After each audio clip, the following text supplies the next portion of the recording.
Assalamualaikum warahmatullahi wabarakatuh teman-teman. Berjumpa lagi bersama saya Sujani Ponareza. Kali ini kita akan membahas tentang seputar jurusan daripada akidah filsafat teman-teman. Nah, kali ini kita telah mendatangkan Abang Da Uce Oleh Salim. Beliau ini adalah salah satu mahasiswa daripada jurusan akidah filsafat ini teman-teman. Selain itu, beliau ini juga pengusaha, bisnismen. Ini kita lihat teman-teman, angkringan jalanan ini ada 3 rasa. Rasa udang, rasa original, kemudian rasa abang teri ya satunya. Teman-teman bisa follow Instagramnya di deskripsi di bawah, nanti saya cantumkan teman-teman. Baik teman-teman, kenapa saya membahas tentang akidah filsafat? Karena untuk pengetahuan kita ya, saya sebagai orang syariah tidak tahu menahu tentang akidah filsafat itu seperti apa. Kemudian untuk pengetahuan teman-teman yang di rumah ketika ingin mengetahui akidah filsafat itu seperti apa, nah kita akan membahasnya langsung dengan Abang Da Uce Oleh Salim teman-teman. Sebaiknya Bang, sebelum kita masuk pada pembahasan lebih mendalam lagi tentunya Bang nanti Bang ya, saya ingin bertanya Bang, apa filsafat itu Bang? Nah ini dia, saya pun dari awal ketika ada yang nanya nih, Bang, antum masuk filsafat, apa tuh yang dipelajarin? Filsafat tuh apa? Saya pun nggak tahu apa makna filsafat. Pun para ilmuwan kita terdahulu yang keseharian mereka filsafat dari bangun tidur sampai tidur lagi ngurus filsafat doang. Nggak ada makna yang jelas apa itu filsafat, tapi mereka mempunyai makna sendiri. Termasuk abang sendiri pasti punya makna dari filsafat itu Bang? Ya, sependek pembelajaran saya mengenai filsafat, saya menemukan, saya merasakan sebenarnya filsafat itu apa. Kan yang paling umum nih, yang paling umum di pemahaman kita bahwa filsafat itu dari bahasa Yunani, filosofia, mencintai kebijaksanaan atau muhibbul hikmah. Jadi bagaimana caranya kita agar sampai atau bisa menjadi orang yang bijaksana, yaitu melalui Filsafat tadi Bang? Filsafat istilahnya bagaimana cara kita sampai kepada satu sikap yang bijaksana, yaitu bagaimana kita memahami inti dari kehidupan kita. Kita tidak bisa menemukan. Di dalam Al-Quran mengatakan manusia tujuannya hidup adalah untuk ibadah kepada Allah. Bagaimana kita tahu atau bagaimana cara kita beribadah kalau tanpa memikirkan apa itu ibadah? Apa itu ibadah? Ibadah yang sebenarnya yang diinginkan oleh Allah, apakah sholat atau pekerjaan yang lain? Ataukah orang yang tidak sholat itu tidak sedang ibadah? Tidak juga. Orang yang sedang bekerja karena itu profesi dia, itu adalah ibadah bagi dia. Bukan hanya sholat ibadah, bukan hanya berdoa ibadah. Jadi banyak ibadah itu Bang? Banyak ibadah. Bagaimana kita melaksanakan tugas yang kita emban? Sebagai contoh, saudara kita kan, teman kita, Abang Da Pona, sekarang sedang menjabat apa? Wakil Gubernur Kemas. Jangan sangka ketika menjalankan tugas di Kemas itu bukan ibadah. Itu ibadah pasti Bang? Itu ibadah yang sesungguhnya. Jadi untuk memahami filsafat tadi, ya kita mencari kebijaksanaan di dalam bagaimana kita bersikap bijaksana, bagaimana kita bersikap sebagaimana mestinya seorang manusia. Toh itu yang diinginkan oleh Rasulullah di dalam agama Islam ini. Bagaimana kita menjalankan hidup, bagaimana kita menjalankan tugas, itu adalah kebijaksanaan. Benar. Di sisi lain kita sedang memahami agama, di sisi lain kita sedang memahami diri kita sendiri. Ketika kita sudah bisa memahami itu, maka man arafa nafsahu arafa rabbahu, kata Imam Ghazali. Usaha kita untuk memahami diri kita sendiri itu adalah usaha kita untuk memahami Allah Subhanahu wa taala. Itulah fungsi filsafat yang saya rasa baik dari fungsi maupun definisi. Karena filsafat sendiri nggak ada makna secara khusus. Makanya kita cari fungsinya apa. Oh, inilah maknanya. Kan gitu. Iya. Contoh di masa Yunani, ketika akhlak orang-orang saat itu sudah sedang turun, istilahnya itu ya mungkin bunuh-bunuhan sudah biasa, minum-minuman sudah biasa. Istilahnya dekadensi moral itu sudah sedang marak-maraknya. Muncul para filosof mendefinisikan filsafat bagaimana cara kita kembali untuk sampai kepada akhlak yang mulia. Itu adalah filsafat. Itu termasuk filsafat juga berarti? Termasuk filsafat. Filsafat itu apa? Bagaimana cara kita sampai kepada akhlak yang mulia. Loh, kurang jelas apa maknanya? Tapi bukan makna secara bahasa, tapi kita lihat fungsinya apa. Itulah saya rasa. Makanya para ulama nggak menetapkan, mendefinisikan secara gamblang apa itu filsafat. Tapi bisa kita lihat fungsinya. Bisa kita lihat bagaimana cara kita memahaminya. Mungkin seperti itu, saya rasa. Lah kalau kayak gitu Bang, kurang jelas Bang, saya rasa Bang. Nah, contoh seperti saya ini Bang, saya kan ngambil jurusan syariah Islamiyah Bang ya. Nah, saya ingin tahu bagaimana hukum-hukum tentang Islam, seperti pelajaran tentang fikih, usul fiqh dan lain sebagainya. Nah, kalau di filsafat itu apa Bang itunya Bang? Kenapa Abang masuk pada jurusan filsafat ini Bang? Apa Bang fungsi dari filsafat itu? Saya sebenarnya ngambil filsafat itu, saya sempat begini. Dulu waktu saya masih di pondok, kita disuguhkan dengan pelajaran fisika, kita disuguhkan dengan pelajaran biologi, kimia, dan lain-lain. Kemudian sebagai contoh ketika penemu lampu, siapa? Thomas Alva Edison. Ya, Thomas Alva Edison. Ketika dicari, oh ternyata dia orang filsafat. Kemudian Isaac Newton. Apa dia? Loh, filsafat juga. Kemudian Albert Einstein Bang ya? Albert Einstein. Nah, kita temukan filsafat juga. Lalu saya bertanya-tanya kan, kok keren kali orang yang filsafat itu. Emang apa yang dibahas di filsafat? Sampai saya dulu pernah gini, saya tidak akan mau masuk kuliah atau saya tidak kuliah kalau nggak ada jurusan filsafat di situ. Saya pernah ingin kuliah di sini, mungkin nggak perlu kita sebut namanya kan, A, B. Tapi tidak ada jurusan filsafat. Nggak ada jurusan filsafat di sana. Saya bilang, saya lebih baik nggak kuliah karena saya sudah penasaran nih dengan apa sih sebenarnya yang dipelajari di filsafat. Lalu kemudian karena itulah saya penasaran kan, kenapa orang-orang filsafat kok bisa menemukan hal-hal yang kayak aneh gitu kan, yang tidak terpikirkan orang lain Bang.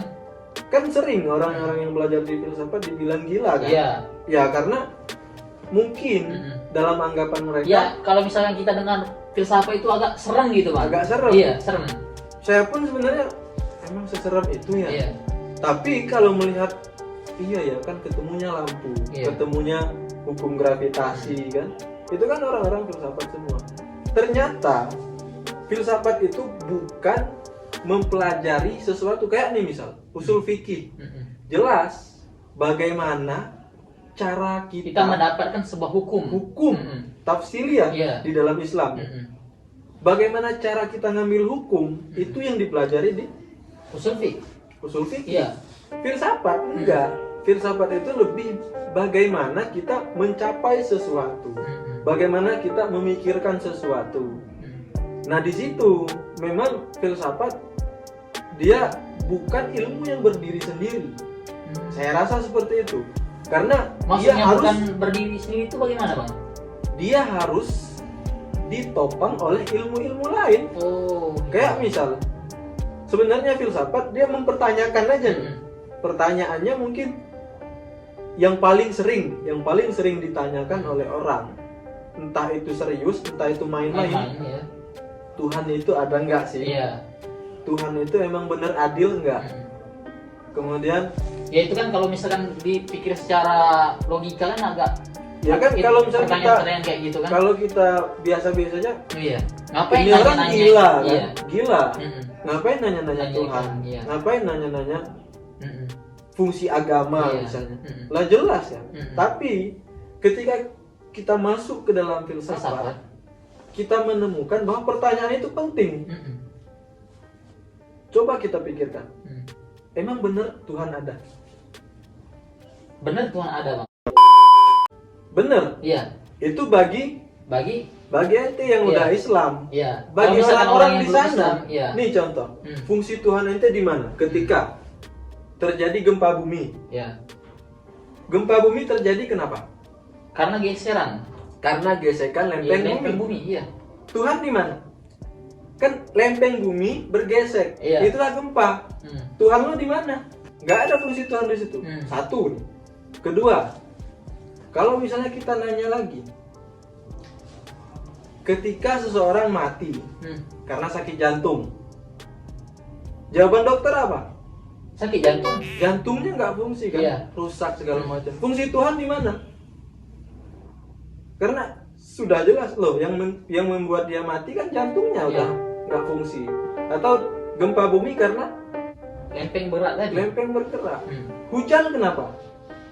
Karena ada Air laut air muap. muap ke atas, jadi berbentuk awan hitam. Kemudian hujan. Tuhan di mana? Setelah kita pikir-pikir melalui filsafat, Iya. oh penting ternyata. Pertanyaan, apakah benar Tuhan ada? Mm-mm. Itulah yang menyebabkan saya ingin Masuk. ke filsafat. Nah, sebelum masuk ke sana, Bang. Jadi Tuhan itu benar ada atau gimana, Bang? Kalau misalkan saya menanya nih sama Abang yang jurusan filsafat. Ya, Jawabannya gimana, Bang, kira-kira, Bang? kalau saya ditanya, Tuhan ada nggak? Gitu kan? Iya. Ya jelas ada dong. Mm-mm. Kalau nggak ada, saya nggak mungkin memeluk Islam. Iya. Karena Islam punya Tuhan. Mm-mm. Ya kan? Pertanyaannya tinggal bagaimana kita membuktikan bahwa Tuhan, Tuhan itu ada. benar ada atau tidak ya, Bang? Oke. Kita tarik nih misal, manusia lahir dari mana? Dari ibu bapaknya. Iya. Sekilas yang menjadikan dia ada ibu bapaknya. Kita tarik lagi ibu bapaknya dari mana? Sampai Dari kakek neneknya. ke ujung. Siapa yang menciptakan? Nabi Adam nih. Dari mana? Dari tanah. Dari tanah, terus dari mana? Kita simpulkan bahwasanya tidak semua pertanyaan bisa dijawab menggunakan akal. Karena kenapa? Jangankan mempertanyakan Tuhan itu di mana, Tuhan itu ada atau tidak. Kita bertanya, siapa di balik dinding ini? Iya. Kita bisa nggak jawab? Tidak bisa kalau misalnya kita kelihatan. Tanpa melihat. Iya. Yaitu membuktikan bahwa akal kita, penglihatan kita, diri kita itu terbatas, toh. Iya, terbatas pasti itu, Bang. Buktikan siapa yang ada di balik dinding, nggak tahu kita.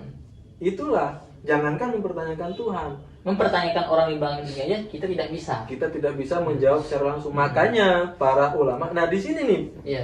enaknya di Jurusan filsafat itu, Bang. filsafat. Kita menjawab Tuhan ada atau enggak bukan dengan hal-hal yang lain. Kita menggunakan analogi, kias. Gimana contohnya, Bang, itu, Bang? Bumi ini adalah satu hal yang baru. Istilahnya kalau dalam Al-Hadis, ya kan? Sesuatu yang baru. Dan semua yang baru pasti membutuhkan lahun muhdis, Iya. membutuhkan orang yang yang menghadirkannya. Konklusinya, hasilnya adalah bahwa bumi ini adalah baru, pasti membutuhkan orang yang mempengaruhi. Jangankan yang jauh seperti itu. Kita tanya nih, laptop nih, Iya. Apple nih, Iya, kan? Apple kan ya ya. punya Ya. Mas ya, Bang. Punya orang lah kan punya ya. orang ya. Properti kan. Iya. Ini Iya, Bang. bisa kita tanya, dia nggak ada di sini kalau nggak ada yang bawa. Ya, nggak ada yang Siapa yang bawa ini? Ismail dari yang bawa ke sini. Nah itu, ini nggak ada di sini kalau nggak ada Ismail. Iya. Alam ini nggak ada di sini kalau nggak ada yang menciptakan. Disitulah Tuhan terlihat. Oh, iya. Jadi nggak bisa kita, wah Tuhan nggak ada karena ini. Iya, karena tercipta sendiri misalkan ya Bang ya. Simpelnya gini, di film ada yang membuat film Tuhan telah mati. Tuhan telah mati itu sekilas saya pahami bahwa dia mengatakan ya Tuhan itu sudah nggak ada lagi, fungsi Tuhan sudah hilang. Jadi Tuhan sudah mati, semuanya sudah bisa dijawab oleh ilmu. Lalu kita tanya dengan satu hal, pernah nggak ente melihat satu keajaiban yang itu ente sendiri nggak nyangka gitu bakal hadir? Istilahnya itu 1 tambah 1 sama dengan 2. Iya. Tapi ada satu ketika 1 tambah 1 sama dengan 11, tak terhingga. Iya, Disitulah Tuhan. Karena nggak semua tak mendung tak berarti hujan, kan gitu. Iya. Istilahnya itu mendung nih hujan, nggak selalu. Iya. Kalau Tuhan nggak ngendakin gimana? Nah di situ karena nggak semua berlaku sesuai hukumnya. Kalau dilihat sebagai ilmu, makanya Tuhan selalu ada. Fungsi Tuhan tetap ada dan akan selalu ada. Itulah yang membuat saya wah ternyata asik tuh filsafat. Iya. Kita mempertanyakan hal-hal baru, mempertanyakan yang sepertinya orang nggak mikirin tuh. Tuhan ngapain mikirin Tuhan? Iya, Tuhan di mana? Tuhan ada atau enggak? Kan jelas kita udah meluk agama Islam. Tapi itu penting. Pentingnya kenapa? Bahwa kita memang butuh terhadap hal-hal yang seperti itu. Bahwa semua yang kita lakukan nggak mesti harus terjadi. Nggak semua yang kita usahakan lancar. Pasti ada rintangan, halangan segala Disitulah macam. Tuhan. Penting tuh. Penting kita paham tentang Tuhan. Penting segala macam. Nah itulah. Makanya saya masuk filsafat. Mungkin nanti kalau teman-teman masuk ke sana atau mempelajari pengantar filsafat, bisa menemukan hal lain mungkin yang tidak ditemukan oleh abang sendiri misalkan. Iya, yang tidak saya temukan bisa jadi. Nah, itu kan adalah satu hal yang mungkin bisa kita diskusikan lagi. Saya bisa mengambil manfaat di situ. Kita saling diskusi, sharing abang ya. Sharing. Di situ saya suka kenapa masuk filsafat. Banyak sekali orang yang mengharamkan filsafat ini Bang. Kenapa Bang itu Bang? Kok sampai diharamkan jurusan filsafat ini Bang?